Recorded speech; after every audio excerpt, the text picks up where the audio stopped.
What's up, everybody? My name is Vince with vincelimburn.com, and I'm here to teach you today how to edit your photos of food. A couple weeks back, I did a video on how to take photos of food. So now I'm going to show you exactly how to edit it. If you're into those things, camera tips, business tips, and the occasional food adventure, make sure you subscribe and you hit that little bell notification so you're notified every time I post a video. So we're going to hop into this edit real quick. So what you have to do is you have to download the app. You have to download the app Lightroom. It'll auto-load all of your every picture you have in your camera roll. And what you can do, I'm gonna pick a photo that I took from Fig Tree Cafe this past weekend. Let's see, I like that one looks good. This is their California burrito and then their French toast sampler, good dish from Fig Tree Cafe. So if you're here in San Diego, make sure you check it out. You can see on the bottom there's a bunch of buttons you can press. What is it? Selective, healing, prop, profiles. What I like to do is kind of just get a basis for the photo. I just kind of hit auto. And what this does is kind of just takes the colors and the brightness, exposure, kind of brightens it up a little bit, depending on how the photo looks. If it's overexposed, it'll bring it down. But it's kind of, for me, it's kind of like a baseline of, okay, this is what the app thinks looks good, so I'm just gonna make it a little bit better. So I'm gonna go to light. I'm gonna expose it up a little bit more because I feel like it needs a little more light. It's definitely not bright enough. Then afterwards, you can hit contrast, go back and forth and see. Highlights, bring it down a little bit, bring it up. Looks fine there. Shadows, don't you bring it up? I like it a little, yeah, about plus 11. Whites, I don't like it. It's a little bit too bright for me. Blacks, bring that down a little bit. And then what I'm gonna do is I'm gonna go to temperature. I usually like to add, make it a little bit warmer. So I'm gonna move it to the right a little bit right there. Oops, oh, see, that's too much.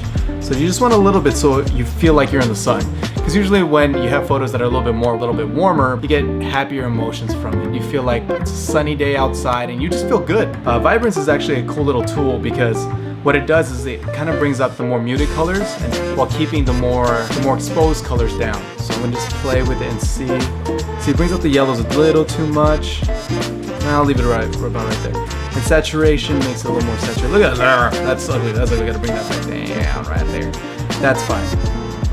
What you can also do is if you go to mix, you can like pick out different colors that you want to pick out. So for me, like the yellows look a little bit too much, so I'm gonna go to saturation and bring it down a little bit.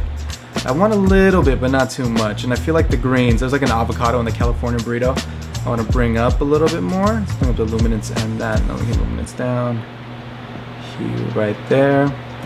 There's a little bit reds in the back I want to bring up a little bit too from the salsa.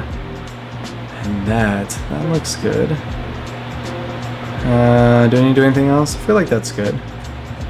And honestly, to me, this photo looks good already. Oh, we can actually do one more. Let's do one more step. I'm going to take it to the details. And I'm going to bring up the sharpening a little bit more. Little bit. That's a lot. I'm going to do about right there. Detail, bring that up. Sometimes you bring it up, you don't really see a difference, but I feel like it does some certain things. So if you look, it looks good. This honestly looks good to me. There's not much else I would do to it. Let's see. Yeah, so, let's go to effects. This is what I want to do. I want to bring up the textures a little bit more. Clarity, I like to bring up just so you get a little more details in it. And then you got to dehaze it. You always have to dehaze it just a little bit. Just a little bit. And the vignette, you can darken the sides around it, or you can bring it up and make it a little bit wider on the side, but I don't think it really needs it. I like it without it. And that's pretty much it. That's pretty much all I do. Unless there's something specific I'm trying to bring up a little bit more in these food photos. Honestly, this looks great to me. So what I'm gonna do is I'm gonna hit the check button, roll, hit maximum available. And there you go. This saves it to your camera roll. And then you just open up your camera roll and it's right there. Good to go. You can post it to all your social media platforms and get all your friends and your family to like this photo and everyone be envious of what you just ate. Thank you for watching. If you guys like this video, there's more to come. Please make sure you subscribe, hit that bell notification, hit that like button, and don't forget, be marvelous.